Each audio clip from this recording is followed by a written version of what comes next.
నమస్తే, welcome to plus TV. Telangana రాష్ట్రంలో పల్లెటూరులో దసరా కంటే ఎక్కువ ఎన్నికల గురించి మాట్లాడుకుంటా ఉన్నాం.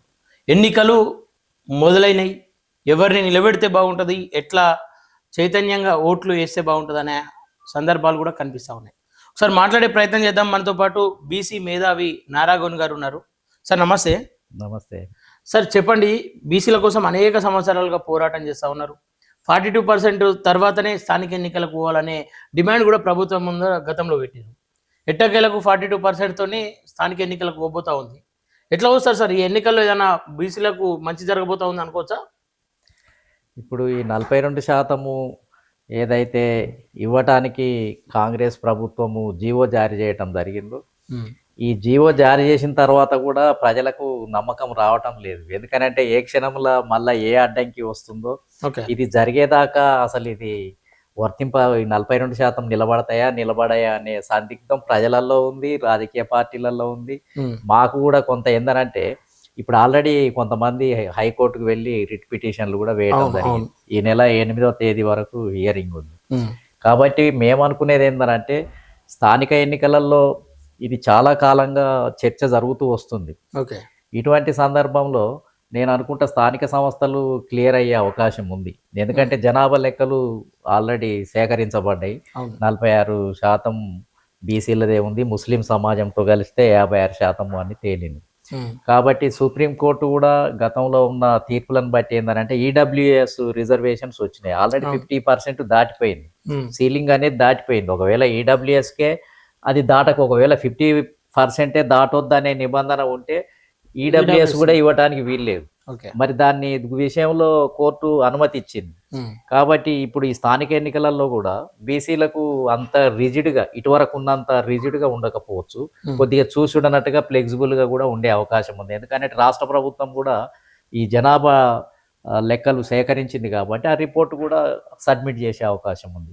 ఇప్పుడు ఏదైతే హైకోర్టులో ఒక కేసు వేయడం జరిగింది, స్థానిక ఎన్నికలు రాజ్యాంగానికి వ్యతిరేకంగా నడుస్తూ ఉన్నాయని చెప్పేసి, వాళ్ళు గెలిచే అవకాశం ఏమైనా ఉందా సార్? ఇక్కడ కోర్టుల నిర్ణయం ఎట్లుంటుంది అని అంటే, రాజ్యాంగంలో ప్రత్యేకంగా ఆర్టికల్స్ ఉన్నప్పటికీ కూడా 243D 243T అని రాజీవ్ గాంధీ ప్రైమ్ మినిస్టర్గా ఉన్నప్పుడే, కాంగ్రెస్ ప్రభుత్వం ఉన్నప్పుడే స్థానిక రాష్ట్ర ప్రభుత్వాలు అవసరం అనుకున్నప్పుడు ఫుల్ ఫ్లెడ్జ్డ్గా వాళ్ళు ఎంతైనా పెంచుకోవచ్చు అని రాజ్యాంగ సవరణ 73, 74 అమెండ్మెంట్ ప్రకారం వచ్చింది. అసలు సుప్రీంకోర్టు దీంట్లో ప్రమేయం ఉండకూడదు. లెక్క ప్రకారం రాజ్యాంగంలో ఉన్న అధికారాన్ని బట్టి సుప్రీంకోర్టుల జోక్యమే లేదు. ఇది ప్రత్యేకంగా రాష్ట్రాలకు ప్రత్యేకంగా రాజ్యాంగంలో ఉంది.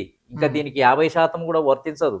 కానీ దాన్ని తెలుసుకోలేక ఈ కోర్టులలో ఉన్నటువంటి వాళ్ళు దాన్ని సరిగా ఇంటర్ప్రిటేషన్ చేయలేక ప్రతిదానికి వర్తింపజేస్తున్నారు. ఇది విద్యా ఉద్యోగ రంగాల, స్థానిక సంస్థల, వాళ్ళకి ఏమీ తెలియటం లేదు, డిఫరెన్స్ తెలియటం లేదు. రాజ్యాంగ నిపుణులకు కూడా అవగాహన లేదు. రాజ్యాంగాన్ని ఎట్లా ఇంటర్ప్రిటేషన్ కావాల్సుకొని ఏంటంటే కొంత అందులో వేరే రకమైన వాళ్ళు దానికి చీటి మాటికి ఇది ఏదో జరగకుండా చేయాలి అంటే, అగ్రకులాలకు ఏదో నష్టం జరగబోతున్నట్టు, రిజర్వేషన్ల అంశం వచ్చినప్పుడల్లా ఆ అగ్రకులాలకు ఏదో నష్టం జరగబోతుందనే ఆలోచన ఈ వ్యవస్థలో ఉండటం వల్ల దానికి అడ్డుపుల్లలు వేయడానికి అలవాటు పడ్డారు. కానీ దీనికి అసలు సమస్యనే లేదు. రాజ్యాంగం కొంతమంది బీసీ నాయకులు కూడా ఎవరైతే మాధవరెడ్డి అయినట్టు ఆయన కేసు చేసిండో ఆయనకు ఫోన్ చేసి మాట్లాడే ప్రయత్నం చేస్తూ ఉంటే, మీకు రాజ్యాంగం తెలుసా, రాజ్యాంగం చదువుకోండి అని చెప్పేసి వీళ్ళపైనే వెటకారంగా మాట్లాడే ప్రయత్నం చేస్తూ ఉన్నాం మాధవరెడ్డి.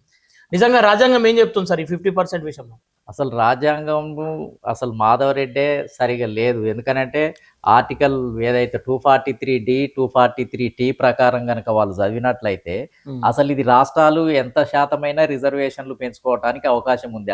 ఇంతకుముందు వచ్చిన తీర్పు విద్యా ఉద్యోగ రంగాల్లో 50% సీలింగ్ గురించి, స్థానిక సంస్థల గురించి కాదు. వీళ్ళకి అవగాహన లేదు. ఇక దాన్ని దృష్టిలో పెట్టుకొని ప్రతి ఒక్కరు కోర్టు పోవటం అలవాటు పడ్డారు.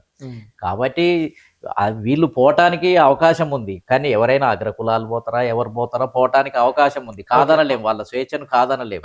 కానీ కోర్టు తీర్పులు దీనికి ఎట్లా ఇవ్వాలి అనేది కోర్టుల నిర్ణయం మీద ఆధారపడి ఉంటుంది. కోర్టు సరి అయినటువంటి డేటా తీసుకొని కోర్టులు క్షుణ్ణంగా పరిశీలించి ఒక తీర్పు ఇవ్వాల్సినటువంటి అవసరం ఉంది. ఇక కోర్టులు కూడా వేగంగా తీర్పులు ఇస్తే ఇంకా 8వ తారీఖు నాడు పోస్ట్ పోన్ చేసింది కేసు వాదనలు వింటామని చెప్పేసి. ఒకవైపు కేసు వేసిన అతను రెడ్డి, అవును, ఇక్కడ ప్రభుత్వం నుండి వాదిస్తున్న ఆయన రెడ్డి, ఆ కేసు వేసిన ఆయన తరపున వాదిస్తున్న ఆయన రెడ్డి. అక్కడ ఉన్నటువంటి చీఫ్ జస్టిస్ కూడా రెడ్డి. రెడ్డి. ఎట్లా చూసుకోవచ్చు సార్ ఇది బీసీలకు నిజంగా న్యాయం జరిగే సందర్భాలు ఉంటాయంటారా? ఇప్పుడు బాబాసాహెబ్ అంబేద్కర్ స్పష్టంగా చెప్పటం జరిగింది, ఈ వ్యవస్థలో ఎటు తిరిగినా కులము అనే పెనుభూతము ఎదురవుతూనే ఉంటుంది అనేది. ఇప్పుడు మీరు చెప్పిన అంశాలన్నీ ఎటువైపు తిరిగినా వాళ్ళే ఉంటారు. కింది వర్గాలకు ఇప్పటిదాకా అసలు ప్రాతినిధ్యం లేదు కదా. ముఖ్యమంత్రులు కానీ, ప్రధానమంత్రులు కానీ, లేకపోతే మంత్రులు కానీ, ఎమ్మెల్యేలు కానీ, ఎంపీలు కానీ, బ్యూరోక్రసీ నిండా వాళ్ళే ఉన్నారు కదా. కాబట్టి ఎటు తిరిగినా వాళ్ళే కనిపిస్తారు, ఇంకా దాన్ని కాదనలేము. కాకపోతే రాజ్యాంగాన్ని ఓడగొడుతున్నారు. మేము అనేది ఏంటంటే రాజ్యాంగంలో పొందుపరిచిన అంశాలను కూడా దాన్ని వేరే రకమైన ఇంటర్ప్రిటేషన్ ఇవ్వటం ద్వారా రాజ్యాంగమే ఓడించబడుతుంది అనేది. బడుగు బలహీన వర్గాల విషయానికి వచ్చినప్పుడు దాన్ని సరిగా అమలు చేయకుండా ప్రతి వ్యవస్థ అడ్డుపడుతుంది. అసలు రాజకీయ పార్టీలే అడ్డుపడుతున్నాయి. ఫస్ట్ రాజకీయ పార్టీలను ఏదో రకంగా ప్రభావితం చేసి వాళ్ళని మెప్పింపజేసి ఒక జీవో తీసుకొస్తే కోర్టులు అడ్డుపడుతున్నాయి. కోర్టుల నుంచి ఏదో రకంగా డేటా తీసుకొని వస్తే బ్యూరోక్రసీ అడ్డుపడుతుంది. 3 వ్యవస్థలు దాటాల్సి వస్తుంది. ఎస్సీ ఎస్టీ బీసీల సమాజము 3 వ్యవస్థలు దాటాల్సి వస్తుంది. ఏదన్నా ఒక ఫలితం పొందాలి అని అంటే ఈ 3 వ్యవస్థలు ఆటంకంగా మారుతున్నాయి. 78 సంవత్సరాల తర్వాత కూడా ఈ రకమైన పరిస్థితి కొనసాగటము అనేది దురదృష్టం. నిజంగా భారతదేశంలో ఒక కింది వర్గాల పక్షాన ఏదన్నా న్యాయం జరగాలి, ఏదన్నా ఒక నిర్ణయం చేయాలి, అరాకొర ఎట్లాగా ఎస్సీ ఎస్టీ బీసీలకు ప్రాతినిధ్యం నిజంగానే కుప్పలుగా ఉండి విపరీతంగా ఉంటే అడ్డుకట్టేయడానికి అవకాశం ఉంది. ఏమీ లేని వర్గాలకు, బలహీనంగా ఉన్న వర్గాలకు వాళ్ళు ఏదో రకంగా ఇవ్వటానికి ప్రయత్నం చేస్తే దాన్ని అడ్డుకోవటము అనేది నిజంగా ఇది చాలా దురదృష్టం. ఈ వ్యవస్థలోనే చూస్తున్నాం. వేరే దేశాలలో ఎక్కడ ఈ రకంగా న్యాయ వ్యవస్థ అట్టడుగు వర్గాల కోసం ప్రయత్నం చేస్తే అడ్డుకున్న పరిస్థితులు లేవు. కానీ ఇది భారతదేశం ఇది ఇట్లాగే కొనసాగుతుందా? దీని మీద మార్పు తెచ్చే అవకాశాలు ఏమైనా ఉన్నాయా? ఈ మధ్య కాలంలో కూడా అంటే గతంలో 2007లో మీ పార్టీ రాజాధికార పార్టీ ఉంటే టీఆర్పీ అని చెప్పేసి ఈ మధ్య కాలంలో కూడా పెట్టిర్రు, దానికి మద్దతుగా ఉన్నారు. అట్లాంటి అనేక పార్టీలు ఏకతాటి పైనకు రావాల్సిన అవసరం ఎంతైనా ఉంది. కానీ విడివిడిగా ఎంతకాలం పోరాటం చేస్తారు? ఈ బీసీలు తెలిసిన మేధావులు కూడా అందరూ దూరం ఉండి పనిచేస్తే ఎంతవరకు పోరాటం చేస్తారు? ఇప్పుడు ఇది నిరంతరం జరుగుతున్నది. ఎందుకనంటే ఎస్సీ ఎస్టీ బీసీ సమాజము అనేది 85% ఉంది.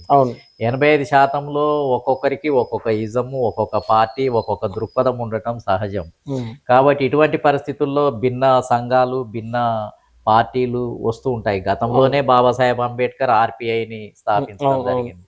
ఇంకా 1952కు వస్తే ఆయన all India schedule caste federation పెట్టిండు. 1936కు వస్తే ఇండిపెండెంట్ లేబర్ పార్టీని పెట్టిండు. తర్వాత చనిపోయే రోజులలో అందరి కోసమని రిపబ్లికన్ పార్టీ ఆఫ్ ఇండియా అని పెట్టడం జరిగింది. తర్వాత బిఎస్పి వచ్చింది, తమిళనాడులో వచ్చినాయి. ఇట్లా రాష్ట్రంలో వేరు పార్టీలు వస్తున్నాయి. మన రాష్ట్రంలో కూడా నేను అనుకుంటాను బిఎస్పి తర్వాత 2007లో నేను రాజ్యాధికార పార్టీని ఢిల్లీలో రిజిస్ట్రేషన్ చేయించి నేను రాజీనామా చేసి, నా ఉద్యోగానికి రాజీనామా చేసి నేను అప్పుడు రంగంలోకి దిగటం జరిగింది. అంతకుముందు బీసీ యునైటెడ్ ఫ్రంట్ అని ఒక పెద్ద సంస్థను పెట్టించి బీసీలలో ఈ పూలే ఈ భావజాలాన్ని, రాజ్యాధికారము అనే భావజాలాన్ని కాంశీరామ్ గారు అంబేద్కర్ యొక్క ఐడియాలజీని తీసుకుపోయింది నేనే. తీసుకుపోయి దాన్ని ఏంటంటే బీసీలను సమీకరించడానికి బీసీ యునైటెడ్ ఫ్రంట్ అనే దాన్ని ఉపయోగించడం జరిగింది.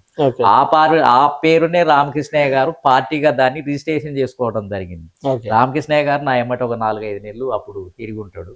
తిరిగితే దాన్ని ఆ బీసీ యునైటెడ్ ఫ్రంట్ ద్వారా చాలా సభలు, దాదాపు 5,000 రాష్ట్రంలో విపరీతంగా మారుమోగిపోయింది. అప్పుడు మొత్తం బాగా కింది స్థాయి వరకు కూడా తీసుకొని పోయినాం. ఆ కదలికను బట్టి ఆయన ఏందనంటే బీసీ యునైటెడ్ ఫ్రంట్ బాగుంటుంది అనేది ఆయన అప్పుడు రిజిస్ట్రేషన్ చేసుకోవటం జరిగింది. మొదట అందులో నేను కూడా దాన్ని ఎంకరేజ్ చేయటం జరిగింది. ఓకే, ఈ మధ్య కాలంలో కూడా బీసీఎఫ్ అనేది చాలా బలంగా మారుమోగిపోయింది. తీర్మాన్ మల్లన్న అందులో జాయిన్ కాబోతా ఉన్నాడు అని చెప్పేసి వార్త, అది వాస్తవమేనా సార్? అది ఏమో మరి, నేను పేపర్లో చూడటమే, మీరు విన్నట్టుగానే. అయితే తీర్మార్ మల్లన్న కంటే ముందు రాఘవేందర్ గౌడ్ వీళ్ళు ఒక గ్రూప్ కూడా పోతే వాళ్ళకు రాష్ట్ర కమిటీ బాధ్యతలు ఇచ్చినట్టుగా తెలిసింది. మళ్ళీ వాళ్ళు రాష్ట్ర బాధ్యతలు తీసుకున్న తర్వాత మళ్ళీ వెంటనే తీర్మార్ మల్లన్న ప్రవేశం చేసి మళ్ళీ వాళ్ళు ఏదైతే మళ్ళీ బీసీ యునైటెడ్ ఫ్రంట్ తీసుకోవడానికి మల్లన్న కూడా అక్కడికి వెళ్ళినట్టుగా మనకు సమాచారం ఉంది. మరి ఏం చర్చ జరిగిందో తెలియదు, కానీ మొత్తానికైతే బెడిసి కొట్టింది.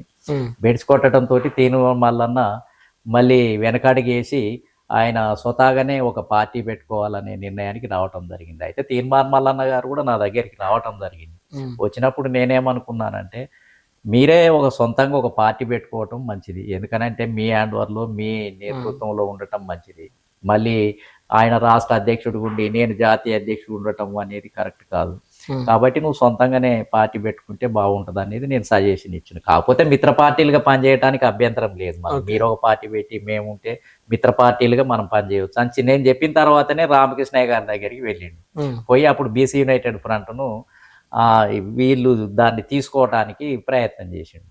దానివల్ల ఈలోపే వాళ్ళు రాఘవేందర్ గౌడ్ వాళ్ళు రాష్ట్ర శాఖను తీసుకున్నారు, ఈయన పోయి జాతీయ వర్కింగ్ ప్రెసిడెంట్ కోసం ప్రయత్నం చేసినట్టుండి. ఇక ఆడ ఏం జరిగిందో మనకు తెలియదు. కానీ మొత్తం మీద అది బెడిచికొట్టి మళ్ళీ స్వతహాగానే తెలంగాణ రాజ్యాధికార పార్టీ అని పెట్టుకోవటం జరిగింది. నేనేమనుకున్నానంటే కాంగ్రెస్ పార్టీని పోలిన పార్టీలు ఈ దేశంలో 100ల కొద్ది ఉన్నాయి. కాంగ్రెస్ పేరు కాంగ్రెస్ అనే పేరుతో, బీఆర్ఎస్ తెలంగాణ రాష్ట్ర సమితి పేరుతోటి చాలా పార్టీలు ఉన్నాయి. ఇవన్నీ ఎవరైనా పెట్టుకుంటారు. బహుజన పార్టీలు కూడా చాలా ఉన్నాయి. బీఆర్పీ అని, బహుజన రిపబ్లికన్ పార్టీ అని అట్లా వచ్చినాయి. నేనేమనుకున్నా పెట్టుకొని మనకు డెమోక్రసీలో ఎవరైనా పెట్టుకుంటారు కాబట్టి నేను సొంతంగానే పెట్టుకొని సొంతంగా రిజిస్ట్రేషన్ చేయించుకుంటా అన్నాడు కాబట్టి నేను దానికి ఏం అభ్యంతరం చేయలేదు. రాజ్యాధికార పార్టీ వేరు, ఇప్పుడు తెలంగాణ రాజ్యాధికార పార్టీ వేరు. కాకపోతే నేను నమ్మింది ఏంటిది అని అంటే ఉన్న దాంట్లో వేరే బీసీ సంఘాలు వేరే పార్టీలేమో కాంగ్రెస్ వైపు కొన్ని, అదేవిధంగా టీడీపీ వైపు కొన్ని, బీఆర్ఎస్ వైపు కొన్ని వెళ్ళి పనిచేస్తున్నారు ఏదో రకంగా వాళ్ళ కన్సర్న్లలో సంఘాల వాళ్ళు. ఈయన కొద్దిగా వాయిస్ గట్టిగా ఈ అగ్రవర్ణాల ఆధిపత్యానికి వ్యతిరేకంగా గట్టిగా వినిపిస్తున్నాడు కాబట్టి ఉన్న దాంట్లో కొద్దిగా డైనమిక్గా కనిపించిండు కాబట్టి నేనేమన్నానంటే సరే అన్న, మేము మీ లక్ష్యాన్ని ముందుకు తీసుకుపోవటానికే పనిచేస్తున్నాం కాబట్టి మీరు పెద్ద ఆయనలాగా మాకు సపోర్ట్ ఇస్తే, దీవిస్తే బాగుంటుంది అని అన్నాడు. సరే నేనేందనంటే మొదటి నుంచి ఏ పార్టీ వచ్చినా మేము కలిసే పనిచేసాం. ఆర్ కృష్ణయ్య కానీ, రామకృష్ణయ్య కానీ, ఇటువరకు వచ్చిన ప్రతి రాజకీయ పార్టీ గాలి వినోద్ కుమార్ కానీ, లేకపోతే విశారదన్ కానీ, ఎవరు పిలిచినా మనం అందరితోటి వెళ్ళి అన్ని మిత్ర పార్టీలే అనే ఉద్దేశంతో సపోర్ట్ చేయడం జరిగింది. ఇప్పుడు కూడా అదే ఉద్దేశంతో పనిచేస్తున్నాం. ఉన్న దాంట్లో ఇప్పుడు అన్ని కరెక్ట్ గానే ఉన్నాము, మేము 100% తెలివైన వాళ్ళు అనుకునే వాళ్ళేమో అగ్రకుల పార్టీలకు సన్నిహితంగా ఉన్నారు. ఇక బయట మరి ఎవరో ఒకరు వచ్చి యుద్ధం చేయడానికి వచ్చినప్పుడు ఇక వాళ్ళకు సపోర్ట్ గా ఉంటే మంచిదే, జాతి కోసమే కదా. ఎవరైనా ఎంతకాలం నిలబడతారు, ఒకవేళ తీర్మార్ మల్లన్న ఎంతకాలం నిలబడతారు సార్, నిలబడతారా అని అడిగే వాళ్ళు కూడా ఉన్నారు. దాని గ్యారెంటీ ఎవరు చెప్తారు? గ్యారెంటీ ఎవరైనా ఉన్నంత కాలం మేము సపోర్ట్ చేస్తాం. ఆయన పై వైదొలిగినప్పుడు ఎవరేం చేసేది ఏం లేదు. ఏ రాజకీయ పార్టీ అయినా అంతే. ఇప్పుడు అట్లా అనుకుంటే రేవంత్ రెడ్డి మొదట బీఆర్ఎస్లో ఉండి, టీడీపీలో ఉండి, తర్వాత కాంగ్రెస్లోకి వెళ్ళి అన్ని పార్టీలు మారినటువంటి వాళ్ళు కదా. ఇంకా ఇంట్లో ఈ ఒక్కరికే ప్రత్యేకంగా ఏమి ఉండదు. ఓకే, ఇప్పుడు పల్లెటూర్లలో స్థానిక ఎన్నికలు రాబోతా ఉన్నాయి. ఏం చెప్పదలుచుకోరు సార్ పల్లెటూరు ప్రజలు? అంటే స్థానిక ఎన్నికలే కదా, వీటితో ఏంలే చిన్న ఎన్నికలు కదా అని చెప్పేసి ఆ పక్కకు పెట్టే ఆలోచన ఉందా, లేదంటే ఇక్కడ నుండి ఏమైనా పోరాటం మొదలు పెట్టే అవకాశం ఉందా బీసీలు అంతా కలిసి?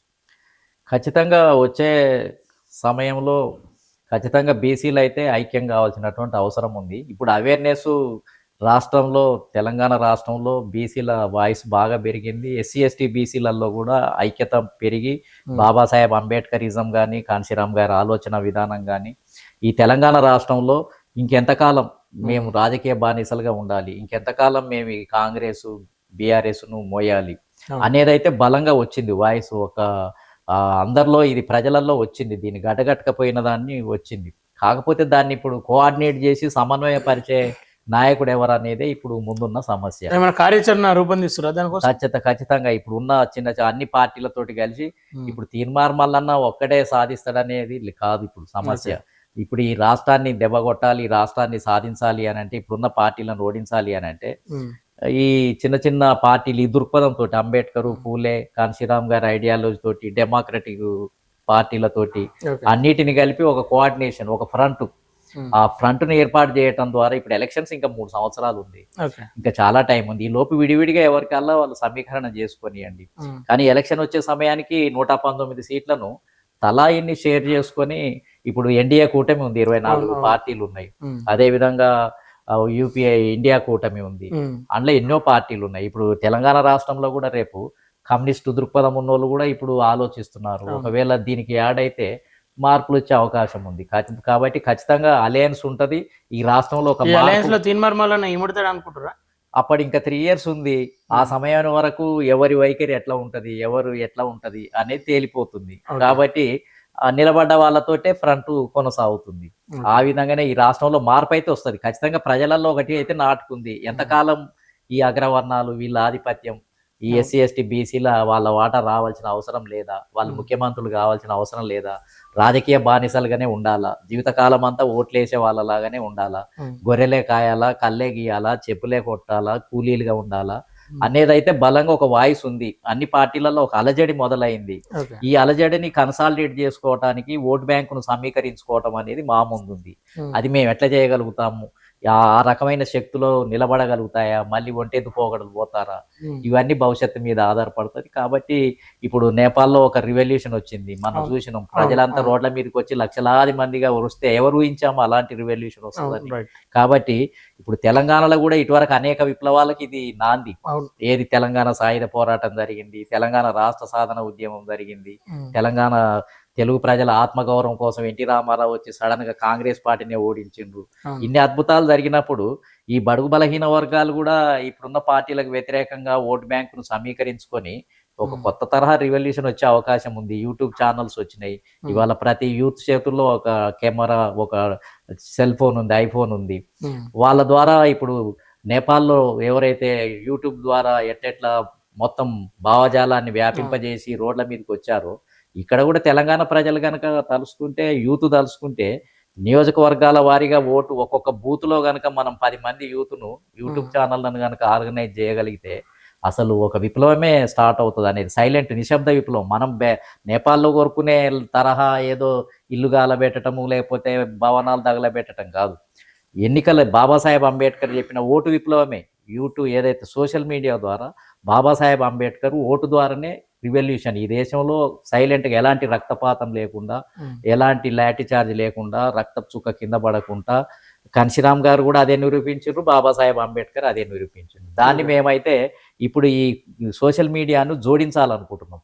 బాబాసాహెబ్ అంబేద్కర్ చెప్పిన సిద్ధాంతానికి సోషల్ మీడియా అనేది ఒక పదునైన ఆయుధం, దాన్ని ఉపయోగించాలనేది నా ఉద్దేశం. ఓకే సార్, ఫైనల్ గా బీసీ ఏదైతే బీసీలకు 42% అనే దాని మీద కుట్ర చేస్తూ అగ్రవర్ణాలు కోర్టుకు వెళ్ళే ప్రయత్నాలు చేస్తూ ఉన్నారు. సరే, ఏం జరుగుతుంది జరగదు సెకండరీ, కానీ దానికంటే ముందే కుట్రలు చేసే ప్రయత్నాలు చేస్తున్న వాళ్ళకి మీరు ఏం చెప్పాలి? ఇక అవి నిరంతరం జరుగుతున్నాయి. మేము అనుకునేది ఏంటంటే, ఇక స్థానిక సంస్థలు ఇచ్చినా ఇవ్వకపోయినా మాకు దానివల్ల పెద్ద లాభం లేదు, ఆసక్తి కూడా లేదు. కాంగ్రెస్ పార్టీ ఇస్తానన్నది కాబట్టి మేము అడుగుతున్నాం, కానీ అసలు స్థానిక సంస్థలలో మాకు అధికారాలు లేవు, దానివల్ల ఉపయోగం కూడా లేదు. మేము జనరల్ కోటాలనే 51% గెలుస్తున్నాం అక్కడ. కాబట్టి మేము కాన్సన్ట్రేషన్ అంతా కూడా ఎమ్మెల్యే సీట్లు, ఎంపీ సీట్లు, రాజ్యాధికారం మీదనే మా కాన్సన్ట్రేషన్. వచ్చే 2028 నాటి అసెంబ్లీ ఎన్నికలకే మేము సిద్ధం అవుతాం. ఇది లోకల్ బాడీ గురించి మాకు పెద్దగా ఆసక్తి లేదు. మేము దాని మీద అది వచ్చినా ఇచ్చినా, కుట్రలు చేసినా, కుతంత్రాలు చేసినా, కోర్టు తీర్పులు ఎటొచ్చినా మేము పెద్దగా బాధపడాల్సింది లేదు. దానివల్ల వచ్చేది ఏం లేదు. ఆల్రెడీ కాంగ్రెస్ అభయం ఇచ్చింది కాబట్టి నువ్వు అమలు చేయమని అడిగాము అంతే. వాళ్ళు అమలు చేస్తారా చేయాలనేది వాళ్ళ ఇష్టం. ప్రజలు అప్పుడు రివోల్ట్ చేస్తారు, అడుగుతారు. కాబట్టి మేము దాని మీద పెద్దగా ఆసక్తి అయితే లేదు.